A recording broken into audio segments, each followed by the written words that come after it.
Seigneur Pythagore, l'année scolaire vient de nous dire qu'il y a des élèves qui ne se connectent jamais sur email et il y en a qui font même pas leurs devoirs. J'espère que ça ne concerne pas les élèves de Jean Moulin. J'ai placé de grands espoirs en eux. Rassure-moi, ils aiment toujours les maths. Ils kiffent grave, monseigneur. Tant mieux, une chance pour nous qu'aucun d'entre eux n'ait eu la présence d'esprit de demander à quoi ça peut bien servir les mathématiques. Seigneur Pythagore, je vends du tapis, tout plein de tapis. Des tapis pas chers. 15 € le tapis. Pardon monsieur? Je te fais un prix d'amis, 10 €. Mais il est en train de péter un câble ce con. Toi, tu vas te retrouver à Roufac, mais pas au collège. Et en cadeau, je t'offre un rouleau de PQ. Je suis entouré de crétins, je vais me mater un tuto de monsieur Meyer, ça va me détendre.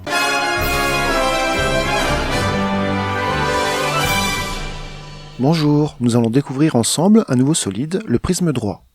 Tout d'abord, un prisme droit, qu'est-ce que c'est? Un prisme droit, c'est un solide qui a deux caractéristiques. La première de ces caractéristiques, c'est qu'il a deux faces qui sont parallèles et parfaitement identiques. On les appelle des bases. Sur la figure que vous voyez, on a sur la face du dessus une base triangulaire et on retrouve la même sur la face du dessous.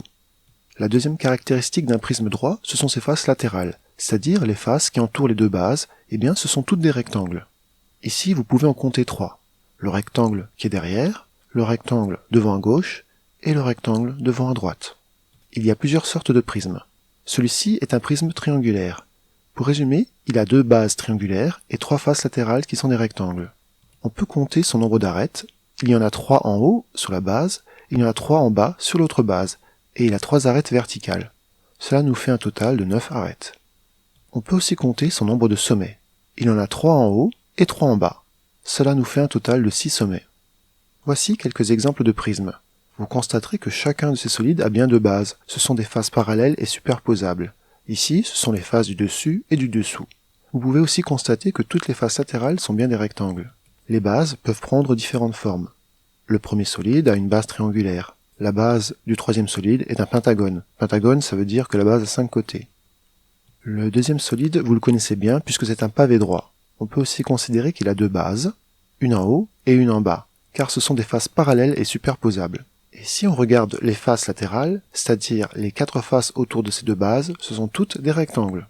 Un pavé droit est donc aussi un prisme droit. Nous allons apprendre à construire le patron d'un prisme droit à base triangulaire. Les dimensions sont données en centimètres. Tout d'abord, je vous conseille de repérer la hauteur de ce prisme. La hauteur d'un prisme, c'est la distance entre les deux bases. Ici, elle est verticale et elle vaut 6 cm. Mais attention, une hauteur n'est pas forcément verticale. Ensuite, vous commencez le patron en dessinant l'un des 3 rectangles. Je choisis celui de gauche, de largeur 4 cm et de longueur 6 cm. Notez que je m'arrange pour dessiner verticalement la hauteur du prisme. Je continue le patron en y rajoutant le rectangle de la face arrière, de largeur 5 cm et de longueur 6 cm. Je rajoute ensuite le rectangle de droite, de largeur 3 cm et de longueur 6 cm. Vous comprenez maintenant pourquoi il est important de repérer la hauteur du prisme, puisque c'est une longueur commune aux 3 rectangles. J'ajoute la première base, qui est un triangle, sur le rectangle central.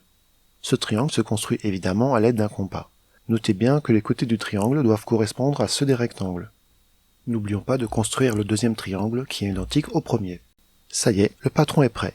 Mais si vous avez l'intention de le découper et de le coller, il ne faut pas oublier de rajouter des languettes. Ici, il faut en prévoir 5, car il y a 10 bords à coller. Il existe de nombreuses manières de faire le patron d'un prisme droit.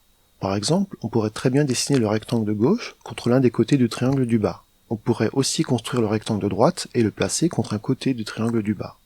Je vous conseille néanmoins de commencer par dessiner tous les rectangles et ensuite les deux bases. Je trouve que c'est quand même plus facile ainsi. Passons à la partie calcul.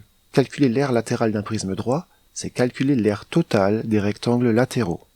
Le rectangle de gauche a pour longueur 6 cm et pour largeur 4 cm. Son aire vaut donc 6 x 4 égale 24 cm². Le rectangle central, qui correspond à la face arrière du prisme, a pour longueur 6 cm et pour largeur 5 cm. Son aire vaut donc 6 x 5 égale 30 cm². Le rectangle de droite a pour longueur 6 cm et pour largeur 3 cm. Son aire vaut donc 6 x 3 égale 18 cm². Maintenant, pour calculer l'aire latérale du prisme, il suffit d'additionner l'aire de chaque rectangle, c'est-à-dire 24 cm² pour le rectangle de gauche, plus 30 cm² pour le rectangle de derrière, plus 18 cm² pour le rectangle de droite. L'aire latérale du prisme droit vaut donc 72 cm². Pour calculer le volume d'un prisme, il y a une formule qu'il va falloir apprendre par cœur. Je suis pas venu ici pour souffrir, ok? Pour cette formule, on a besoin de connaître l'aire d'une base et de connaître la hauteur. Le volume d'un prisme, c'est l'aire d'une base multipliée par la hauteur du prisme. Pour info, c'est la même formule que le volume d'un cylindre, qui était R de la base fois la hauteur. Premier exemple. Nous allons calculer le volume de ce prisme à base triangulaire. On commence d'abord par calculer l'aire d'une base. La base est un triangle rectangle. Pour calculer son aire, je fais la base du triangle, qui mesure 4 cm, fois la hauteur du triangle, qui mesure 3 cm, le tout divisé par 2. Je calcule donc 4 fois 3 divisé par 2, c'est-à-dire 12 divisé par 2, et j'obtiens 6 cm². Je repère ensuite la hauteur du prisme, c'est-à-dire la distance entre les deux bases. Ici, elle mesure 8 cm. Je peux maintenant calculer le volume du prisme droit avec la formule R de la base fois hauteur. Je remplace l'aire de la base par 6 cm² et la hauteur par 8 cm. Je calcule donc 6 fois 8 et j'obtiens un volume de 48 cm3. Deuxième exemple. Nous allons calculer le volume d'un autre prisme. Celui-ci est à base trapézoïdale. Ça veut juste dire que les deux bases sont des trapèzes. On commence d'abord par calculer l'aire d'une base. La base est un trapèze. Pour calculer son aire, je dois repérer la grande base du trapèze, qui mesure 8 cm, la petite base du trapèze, qui mesure 4 cm, et la hauteur du trapèze, c'est-à-dire la distance séparant les deux bases du trapèze. Ici, elle vaut 3 cm. La formule de l'aire du trapèze, c'est la somme des bases multipliée par sa hauteur divisée par 2. Je calcule donc 8 plus 4 entre parenthèses, fois 3 divisé par 2. 8 plus 4, ça fait 12. 12 fois 3, ça fait 36, et 36 divisé par 2, ça fait 18. Donc l'aire de la base du prisme vaut 18 cm². Je repère ensuite la hauteur du prisme, c'est-à-dire la distance entre les deux bases du prisme. Je vous avais déjà dit que la hauteur d'un prisme n'est pas forcément verticale. Ici, elle est horizontale et elle mesure 5 cm. Je peux maintenant calculer le volume du prisme droit avec la formule R de la base fois hauteur. Je remplace l'aire de la base par 18 cm² et la hauteur par 5 cm.